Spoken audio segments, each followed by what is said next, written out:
Okay, so next will in the article 76, so next article 76 में हम पढ़ेंगे about the attorney general of India. ये हमें बताता है कि हमारे देश में in our Indian constitution it states that in our country there should be the post of attorney general of India. Attorney general of India की भी एक पोस्ट होनी चाहिए as before it is on the president, prime minister and vice president. उन्होंने ये भी बताया है इंडियन कॉन्स्टिट्यूशन में कि अटॉर्नी जनरल की भी एक पोस्ट होनी चाहिए। Now next moving on to the article 79 which is the constitution of parliament. What does it says? Constitution of parliament means कि उसमें पार्लियामेंट में हमारे कितने हाउसेस होने चाहिए। It's a constitution means the rules, the regulation और the system, इस parliament के सिस्टम के बारे में समझाया गया है कि कितने हाउसेस होना चाहिए, वहाँ का लोकसभा, राज्यसभा, उनके स्पीकर कौन हो सकते हैं, कितने मेंबर्स हो सकते हैं, उनके जो बैठने का जो सत्र है यानी कि सेशन है वो कब कब कैसे कैसे क्या क्या लगेगा, वो पूरा कोड ऑफ कंडक्ट है पार्लियामेंट के बारे में जो कि आर्टिकल 79 में हमें बताया गया है। अगर इसको हम थोड़ा सा रीड करके बताएं, अगर थोड़ा फैंसी डेफिनेशन करें तो इसके बारे में हम पढ़ सकते हैं that there shall be a parliament for the union which shall consist of the president, यानी कि इसमें प्रेसिडेंट होना चाहिए, two houses that should be that is Lok Sabha and Rajya Sabha होने चाहिए, and respectively the council of states, यानी कि स्टेट्स की काउंसिल भी यानी कि लेजिस्लेटिव असेंबली ऑफ स्टेट्स, ये सब भी होना चाहिए, and that is should be the house of people. Okay, so next we'll move on to the article number 93. Article number 93 which tells about us the Lok Sabha consists of speaker and deputy speaker. वो हमें बताता है Indian constitution में कि हमारे लोकसभा में एक speaker होना चाहिए और एक डेप्यूटी स्पीकर होना चाहिए। बस इतना ही है ये article 93। Next moving on to the article 108 that tells about us the joint sitting of both houses in certain cases, यानी कि जो हमारा लोकसभा है और राज्यसभा है वो उनकी जो सिटिंग्स हैं वो हमेशा अलग अलग लगती हैं, लेकिन कुछ केसेस ऐसे होते हैं जिसमें उनको साथ बिठाकर उनकी साथ जॉइंट मीटिंग कराकर ही कुछ फैसले लिए जाते हैं। तो उसमें आर्टिकल 108 हमें परमिशन देता है कि हम लोकसभा और राज्यसभा दोनों को साथ बिठाल कर उनकी मीटिंग करा सकते हैं। एंड अभी तक जो आर्टिकल 108 का यूज़ है वो 3 टाइम्स, यानी कि जो जॉइंट सिटिंग हुई है अभी तक वो 3 टाइम्स ही हुई है। First it was in 1961, second it was in 1978 and third it was in 2002। अब ये किस किस केसेस के ऊपर हुई हैं वो आप हमें नीचे कमेंट सेक्शन में बता सकते हैं। Next we'll move on to the article 110 which tells about us the definition of money bills, यानी कि मनी बिल्स क्या होता है, उनकी करेक्ट डेफिनेशन क्या है, आप किस बिल को मनी बिल कह सकते हैं जो कि बताया जाता है लोकसभा के स्पीकर के द्वारा। तो उसको हम बताते, उसको वो जो अंडर आता है आर्टिकल 110 के अंडर आता है।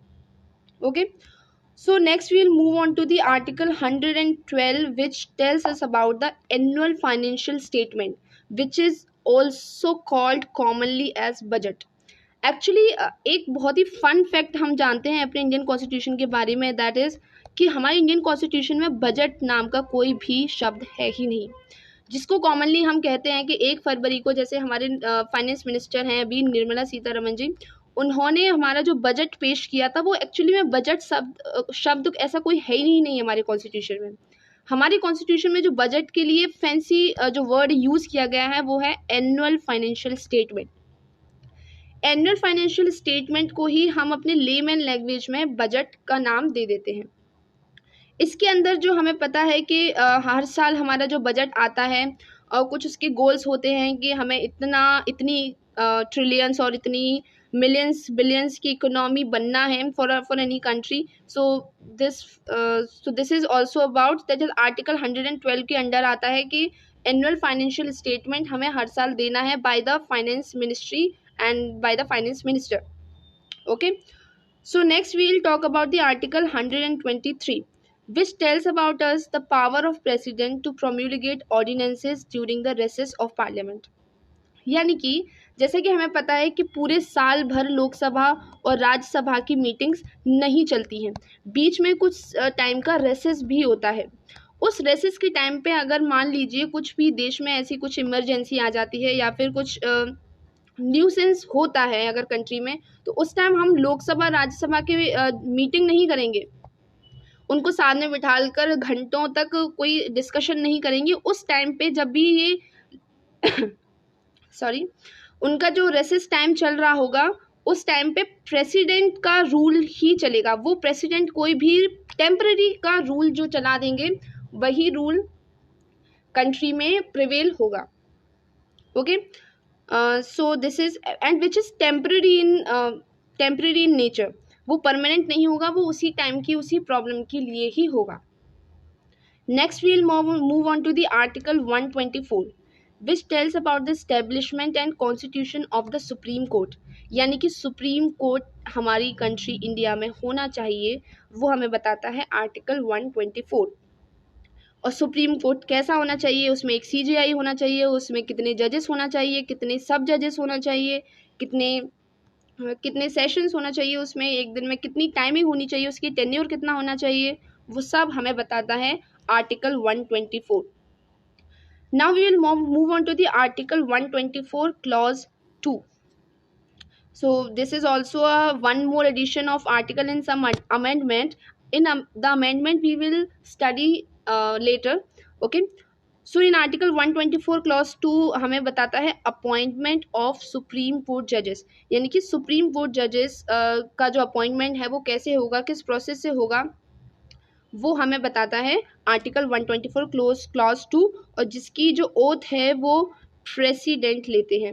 यानी कि मैंने आपको पहले बताया था कि प्रेसिडेंट की जो ओथ है वो CJI लेते हैं, और CJI की जो ओथ है वो प्रेसिडेंट लेते हैं, यानी कि ये दोनों आपस में ही शपथ दिला लेते हैं एक दूसरे को, एंड दिस इज डन।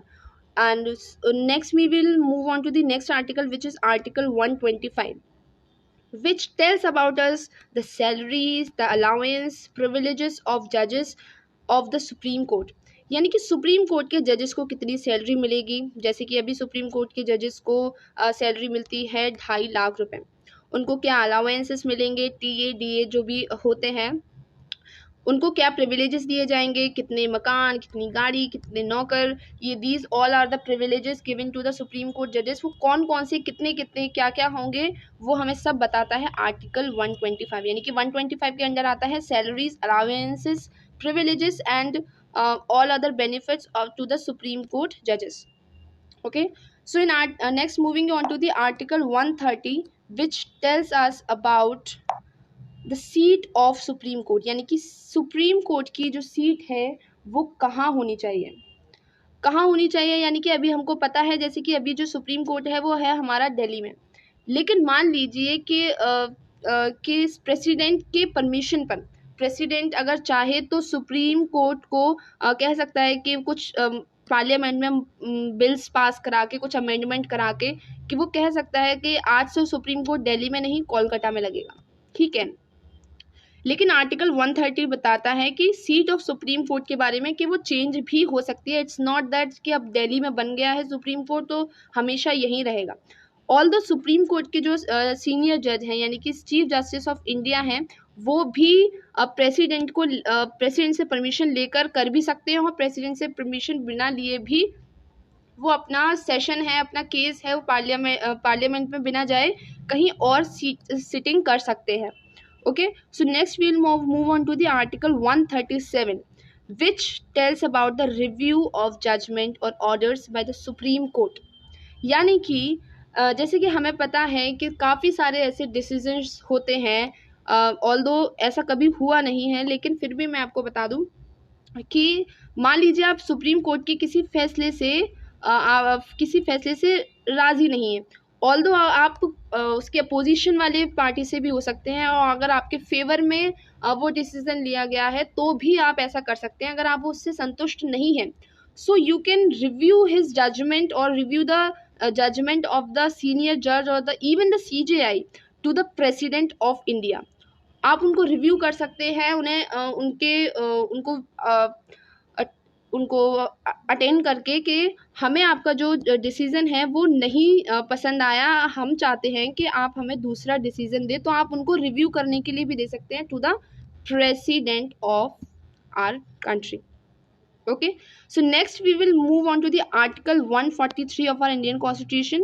जैसे कि हमें पता है इंडियन यूनियन में हमको सिर्फ आर्टिकल 52 से 151 तक पढ़ने थे, तो उसमें कुछ हमने इंपॉर्टेंट आर्टिकल्स पढ़े हैं. ऑफ कोर्स आई होप आपको अभी तक का लेक्चर समझ में आ रहा होगा. कोई भी डाउट हो तो प्लीज़ आप कमेंट सेक्शन में ज़रूर लिखिएगा, मैं कोशिश करूँगी आपको रिप्लाई करने का.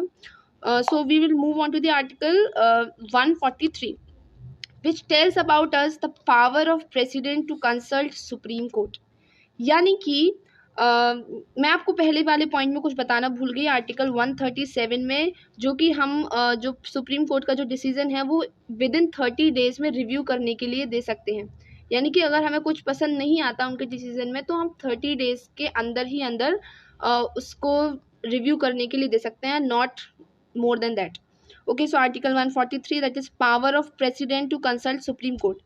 कभी कभी हमारे प्रॉब्लम आती है ऐसे प्रेसिडेंट के पास कि कुछ ऐसी लीगल प्रॉब्लम्स होती हैं जो कि प्रेसिडेंट अकेला सॉल्व नहीं कर सकता, तो he has the right according to the article 143 कि वो सुप्रीम कोर्ट के जजेस से एंड इवन CJI से कंसल्ट कर सकते हैं उस प्रॉब्लम के बारे में. बट सुप्रीम कोर्ट के पास भी ये पावर है कि वो उनकी हेल्प करना चाहें तो कर सकते हैं, and if he does not want to help him और the president, he can not, he can deny, he has a power to deny. And जो अभी तक जितने भी प्रेसिडेंट हैं उन्होंने जितने भी कंसल्ट किया है सुप्रीम कोर्ट से वो अभी तक 12 बार कंसल्ट कर चुके हैं सुप्रीम कोर्ट से. ओके, बट सुप्रीम कोर्ट के आपको ये भी ध्यान रखना चाहिए कि जो सुप्रीम कोर्ट के पास पावर है कि वो उनको सजेस्ट करने में, उनको एडवाइस करने के लिए मना भी कर सकते हैं, that we will not going to help you. But ऐसा कभी हुआ नहीं है ऑफ कोर्स, एंड 12 टाइम्स अभी तक हो चुका है. दैट पावर, दैट प्रेसिडेंट हैं वो 12 टाइम्स अभी तक सुप्रीम कोर्ट से कंसल्ट कर चुके हैं किसी न किसी लीगल प्रॉब्लम के लिए.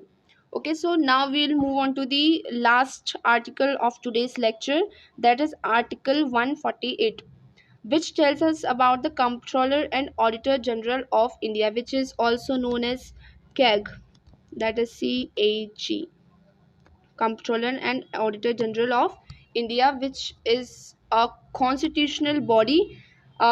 तो इसके साथ ही आज का हमारा लेक्चर जो है वो ख़त्म होता है. इसको अगर आपको कुछ भी डिटेल में समझ में ना आया हो then you can comment me down in the comment section. अगर कुछ भी बड़ा डाउट होगा तो मैं उसके लिए आपके लिए स्पेशल वीडियो बनाने के लिए भी रेडी हूँ. सो ये जो हमारी जो पॉलिटी की सीरीज़ चल रही है वो है एक रिवीजन सीरीज़ जिसमें आपको कुछ इंपॉर्टेंट आर्टिकल्स हैं जो कि एग्जाम पॉइंट ऑफ व्यू से काफ़ी ज़्यादा इंपॉर्टेंट हो जाते हैं. एंड ये डायरेक्टली ऐसे क्वेश्चन आते हैं कि डेफिनेशन ऑफ मनी विल किस आर्टिकल के अंदर आता है, तो then you can easily answer to that article 110. So this is all my motto of this lectures. So here is all for today. Thanks for watching. Do like, share and subscribe our channel, and please support to this channel. And that's all from my side. Thank you. We'll meet in the next lecture.